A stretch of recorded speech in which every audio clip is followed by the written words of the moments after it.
Thank you very much. I'm also a professor of chemical and biological engineering, so I always like to get the plug in about being a professor too.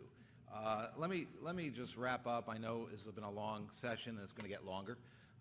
So let me just wrap up with both thanking all my fellow speakers here this morning, but also to give you sort of a little story, a story of what I went through in starting one of the few companies that I've actually started. It was one day, actually it was in the Midwest, and I was sitting out looking out the window, looking at a very dreary, rainy day, and looking at the trees and asking myself, well, you know, nature has done some amazing things. Why can't we use nature to actually develop better drugs?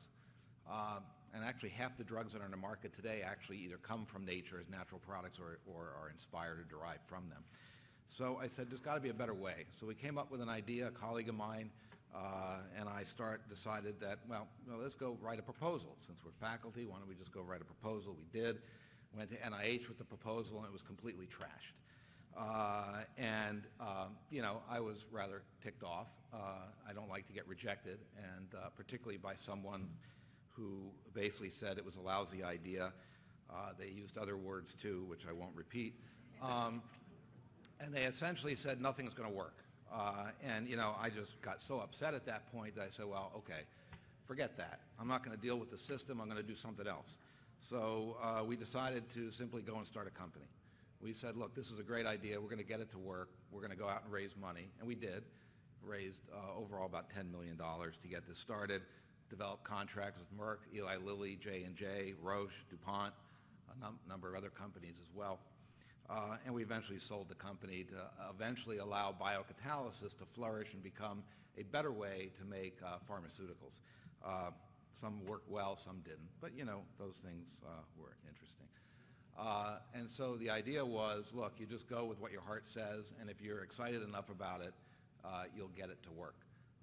You also go to the employees of the company, and I would come in every so often, and I would say, look, at 6 p.m. is the company in better position today at that time than it was at 8 in the morning? Because if the answer was yes, great. If the answer was no, we're not going to make it. So that was another kind of thing I tried to get across. And I think perhaps the most rewarding thing about doing something like this was that over the years we hired about 50 people.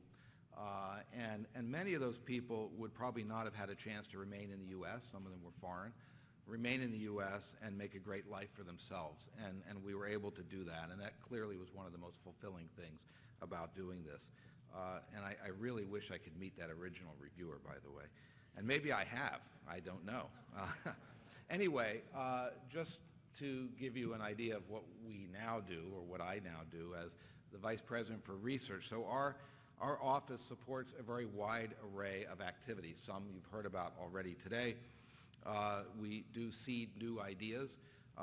We support innovative ideas before the proposals get out there to be submitted either to the federal government or other agencies, state, industry, and so forth.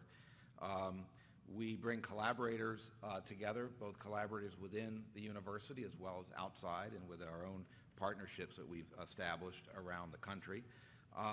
We enable faculty and students to more fully develop their ideas to a point where they become more mature and that they won't run into a miserable review like I did in putting some of our thoughts down on paper and trying to start a company. Sometimes this leads to new ventures that come out. Sometimes they don't. Most of the time they don't, and that's okay because it leads to the development of better research. It leads to inventions, new concepts, new discoveries, and that's what a university is all about. So I'm going to leave a few minutes, I think, if we have a few minutes, maybe to ask if there's any questions that anyone wants to ask of anyone on the panel. I don't know if anyone has that, or even if we have any time, which apparently we don't. So, hey, we have one question. Let's get one question. Yes. Hi, my name is Eric Snarwell. I had a question for you, Mr. Dordick, Dr. Dordick. The environment for raising funds, from the time when you raised that $10 million to now, if you could talk about the change in terms of what's different and what's not different and how an entrepreneur should go about it. Well, I think many aspects have stayed the same, but many are different. The differences were that it was probably a lot easier to raise venture money at an earlier stage than it is today, based on what the economy is like and based on maybe a different view of what the venture community was like back, in this case, in the early to mid-'90s than it is 20 years later now. So I think that, quite frankly, today it's more complicated, more difficult. I think that my feeling is today it's actually easier to raise funds from industrial partnerships. In fact, in many cases, it's a lot easier to get money as a small company working with a larger company or venture groups within those companies than it would be as a university faculty member getting money into their labs, because there are a great many policies that both advance university research but also, in many cases, hinder university-industry relationships. And these are things we're trying to work out, not just us here at Rensselaer, but quite frankly, down in Washington as well. So I think that there's a give and take on that. You get benefits out of one and not out of another. So at the end of the day, if you have a really good idea, I think if you're committed enough to push it through, just go with it.